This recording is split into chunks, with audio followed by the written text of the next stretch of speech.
All right, so today we're going to take a look at and have a little taste test of this Lindt 90% cacao chocolate. If you're looking for an intense dark chocolate with not a lot of sugar,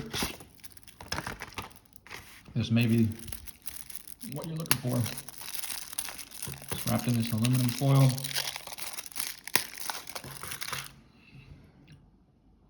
So this is what it looks like.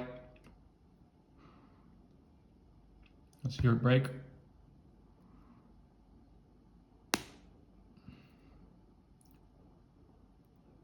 Looks nice. Not oily, not dry. Let's see what it tastes like.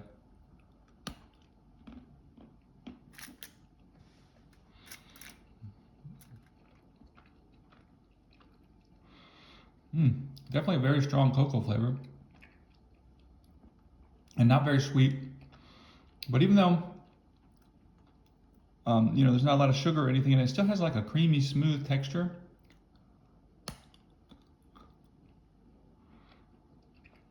Just a little bit of crunchiness that gives way to a smoothness. And it's not, even though the cocoa flavor is very strong, there's nothing overpowering about it. Really good.